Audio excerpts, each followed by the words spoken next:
Samir Arora joins us now. Samir, good morning. Thank you for joining us. 2 weeks, not even 2 weeks, 10 days, and everything has taken a U-turn. Do you think we've topped out for the year? Are we in for more consolidation, more sweating, more pain till the end of the year? Well, that is difficult to say, but in general, the normal peaking, at least in the short term, happens when IPOs get oversubscribed 100 times and they open 100% higher. So if you see the same thing happened in US with Snowflakes opening more than 100% higher after raising the price by nearly 50%. Similarly, things are happening in India. But I would say this is, a global thing, so we won't be able to say exactly that whether this is the high or not for the year. But I still don't feel so bad. I mean, obviously, we are all feeling bad for yesterday and today and maybe another day before that. But still, things are, stocks that had to do badly are still doing badly. And in some other sectors where maybe we are all projecting the current trend to be up the same way, the stock prices are higher. So I can still justify most of what we are doing.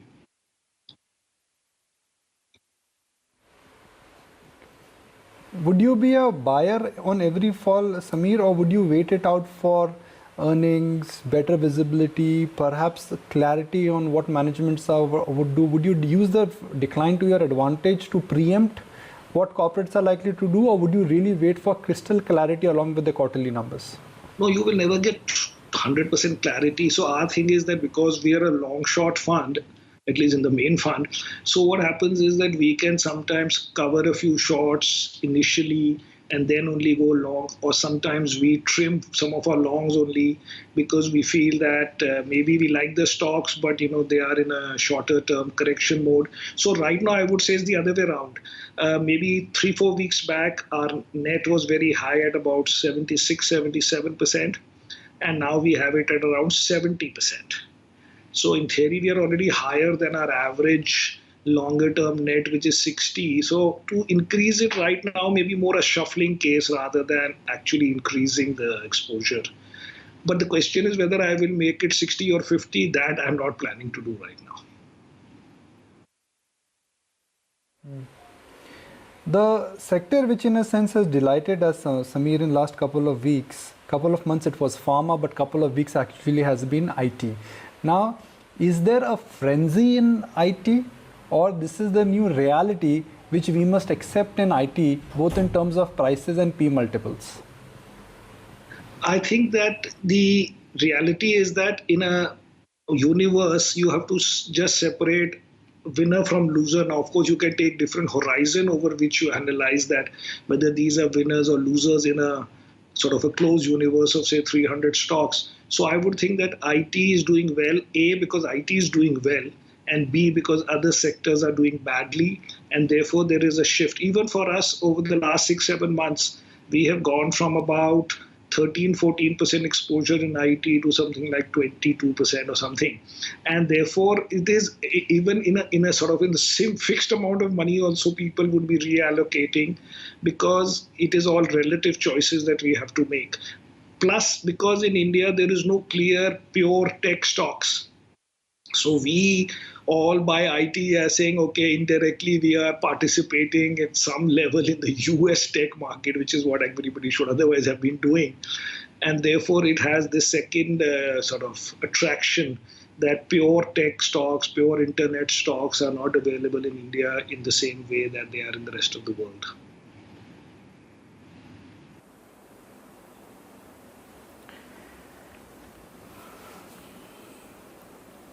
All right, so that's on IT.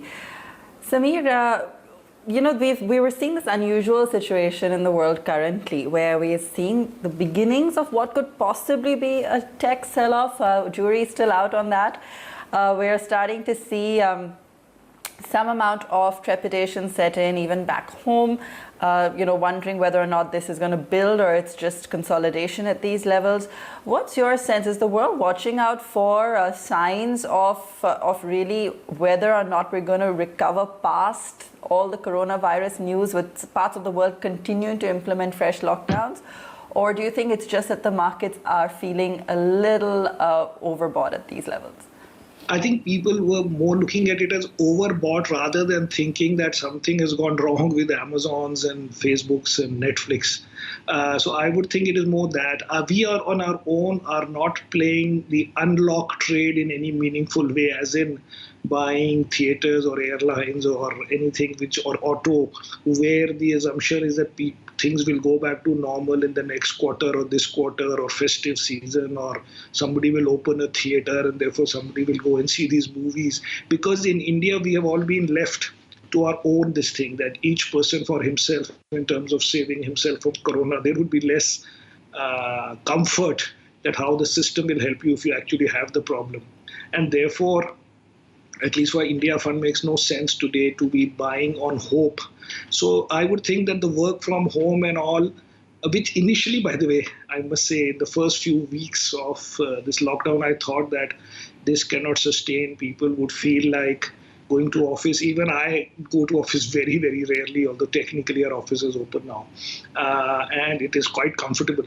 Today I was reading in Financial Times a story as to why the markets might be in a bubble is because the investors might be living in a bubble, which is possible because the fund management industry, the investment industry, the rich investors are very comfortable working from home. And therefore, they will play on recovery and unlock, but they themselves are not willing personally to go to malls and restaurants and theaters. And at least I don't see on Twitter in India people saying, here I am in a restaurant or I'm in a mall or I went out.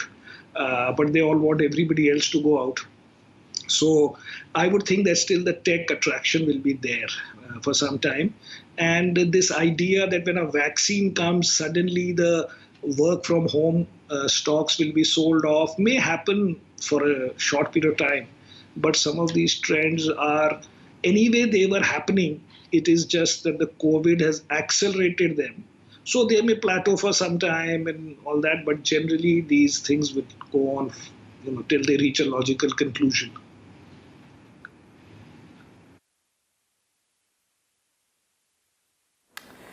Okay, fair enough. So uncertainty really continues to reign supreme over the next few months. I also want to ask you on the way that the dollar is shaping up because of the kind of impact that may have on certain pockets going forward. There seem to be completely polarized views on whether or not we're going to see this crash or whether or not it's going to continue to be supported. So I would think that, the original attraction of the dollar, first of all, who knows beyond a point on dollar? We are not that macro traders. But in a big picture sense, I would have thought that there was attraction for the dollar over the last 4 or 5 years because there was a big interest rate differential with, say, euro and yen, where the rates were much closer to zero. And the US, at least, you could get 3-4%. Now, as the rates are nearly the same and you will get 0.25% or something per annum in the US, it is the attraction of holding US dollars for their own sake looks a bit unlikely. And therefore, in that sense, I would think that and also the Federal Reserve is saying they will keep interest rates low for long and all that, and they need more stimulus and fiscal stimulus, so they will have to loosen everything or keep it loose. So I would think that will work a little bit in emerging markets' favor and maybe India's favor. But we have not ever had the confidence or the insight to play only on this logic. This is just there in the backdrop, and when it comes, we are delighted with it, but we don't exactly know how that leads to people buying India. But if you see last month, where people actively had a choice of doing what they want, India got 6.2 billion or so from FIIs, which is the highest monthly inflow ever in the history of FIIs in India. So somewhere this thing is playing, but who knows exactly.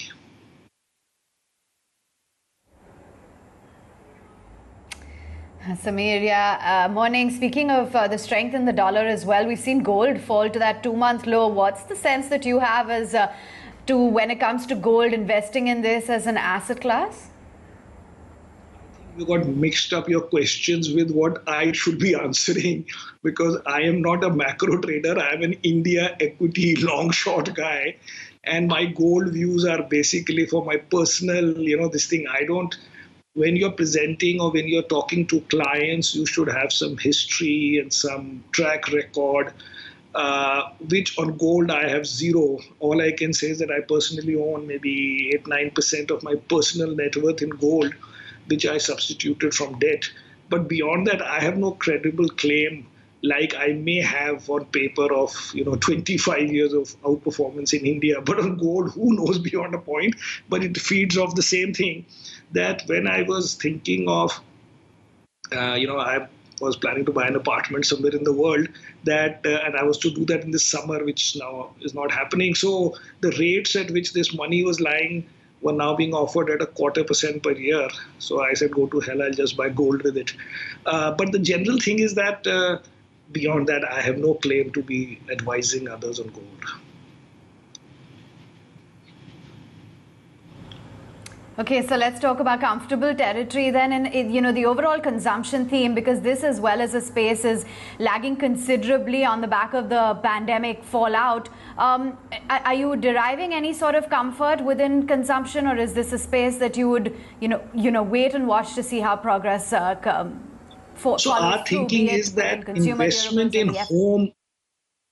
Yeah, so we are thinking that investment in home people are doing around the world. Whatever I read in US and even India, that means because people are now spending more time at home, and they have saved money over the last 6 months in not going anywhere else or not spending on traveling or restaurants or whatever else, and maybe even personal shopping.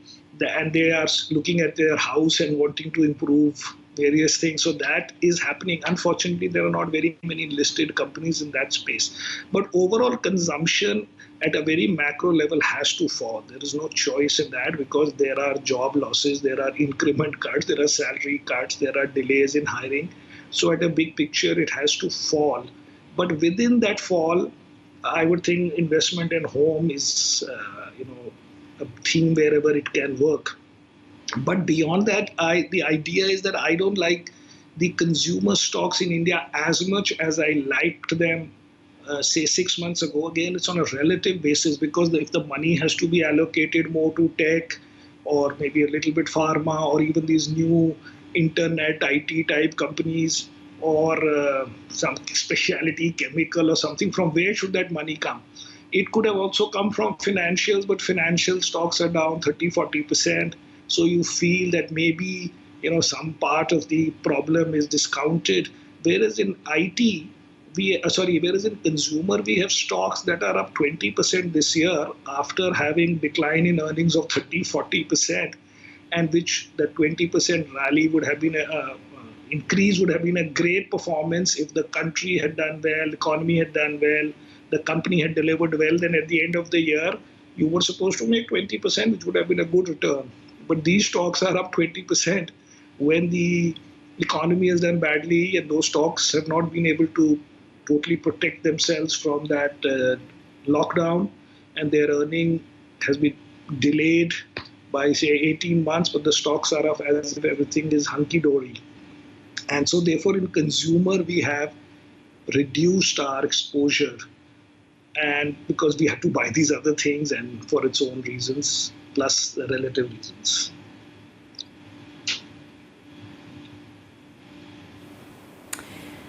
Samir, I want to talk about the financials. We've been hearing about, there has been this constant push towards opening the economy. It's been slow. While there's ample liquidity, there are still complaints about that being passed on. And, and businesses getting loans, so on and so forth.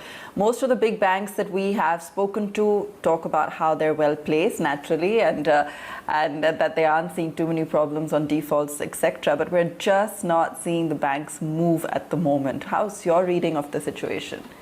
So, we have all these big banks, and two of our biggest disappointments this year, by the way, we own both, have been... one is ICICI Bank and one is Bharti. So the point is that sometimes we don't understand why they are down as much as they are down. But because we liked them at that time, we like them now. But, it's a bit disheartening, but it also shows that how you have to have a portfolio of reasonable number of stocks, because whatever you may have the highest confidence in December does not deliver, but the overall package has delivered because of some other stocks where you may have had actually a little less confidence in December because there were newer names or different names. But yeah, truly financials have done badly, but there is some logic, of course, because every day we find that either the government or the courts, and now this new case on interest, and then moratorium and definitions of moratorium. So it will take time. We are just believing in the history of these guys and in the history of these bigger private banks doing well and being disciplined in life, at least these 2-3 banks. And we hope that whenever things turn around, the fact that these stocks are down maybe 30-40%, or maybe HDFC Bank is down 20 and ICICI is down some 35-40%, and Kotak is also down similar, I think 20% or something. But there has been such a big change of CEOs in every company, and our government suddenly wants to clean up things, and they want to force out CEOs, and whatever we can do on our own as a country, we do in creating more volatility, more uncertainty, and whatever, and not give anybody any benefit or room or time. Suddenly we become the holiest and thou country in the world. So it's okay, but at least you can say that the stocks are down, and therefore by holding them you are assuming that this is a 1-year problem, or the problem is less than how much the stock is down. It is more difficult to hold on to stocks which are up 20% when you know that their earnings will also be down and that their valuations were such that making 20% in a strong year would have been a good return. So we hold them, but obviously they have not helped us this year.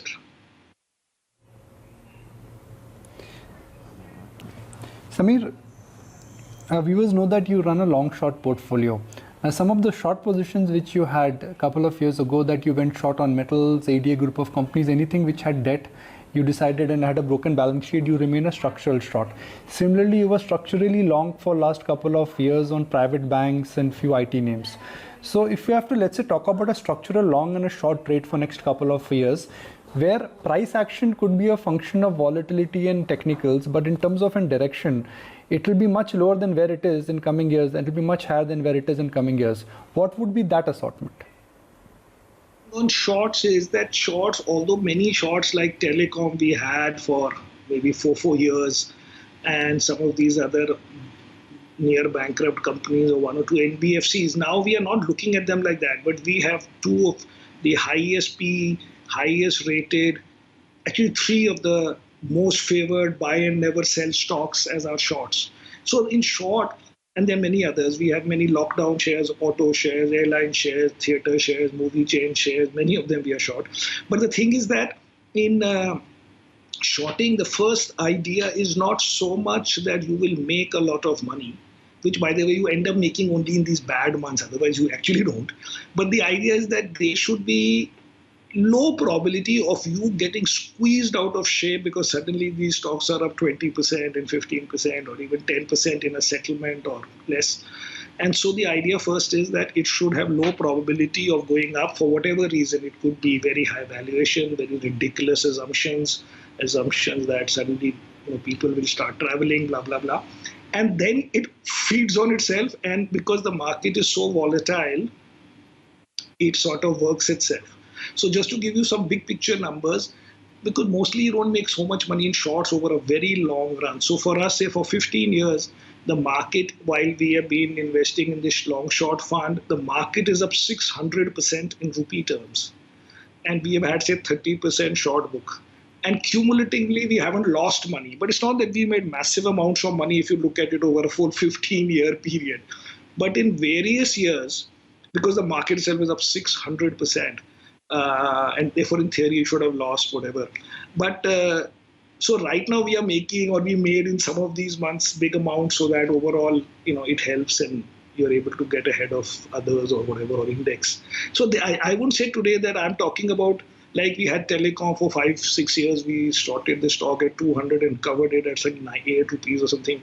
So there was some like that. Right now we are not thinking like that. Right now we are just thinking that it is ridiculous that some consumer company should be trading at 60 multiple and they are not going to grow, and just because somebody says that they did well in the past, therefore it is in every year, every period that should. But if they were to correct 15%, some of them have, maybe we will go to zero, or maybe we will go long. But all we are saying is that there has to be a cost for being stuck even in a lockdown economy.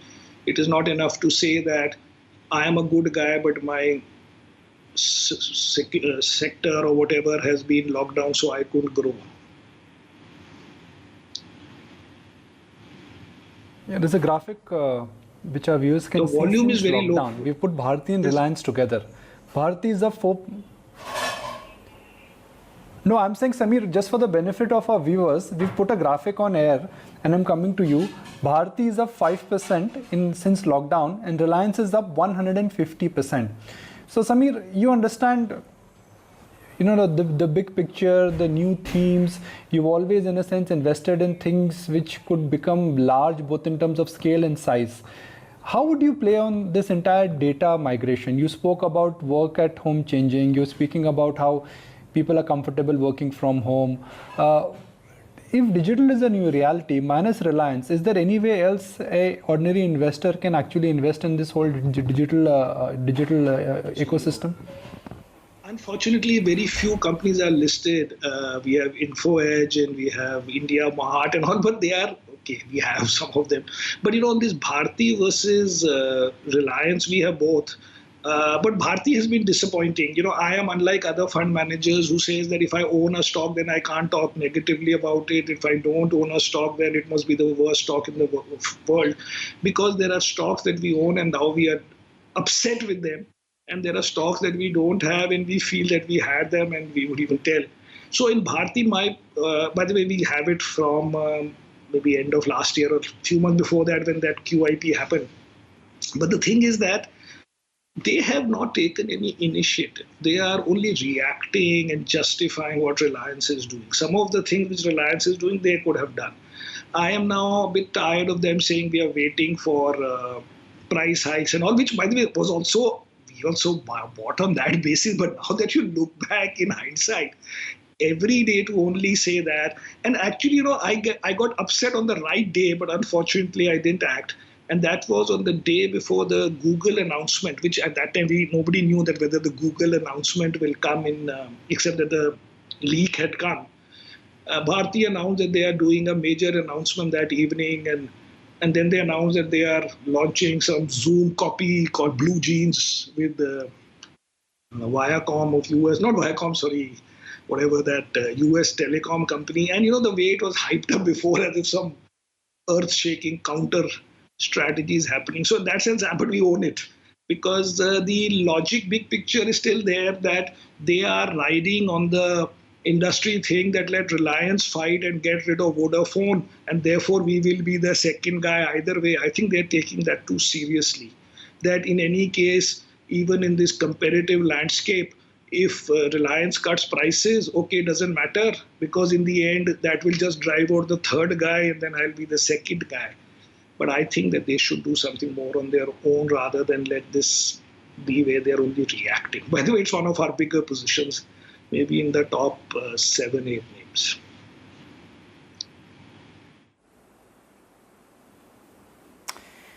All right. Thanks for joining us this morning, Samir. Always a pleasure. And have a good day.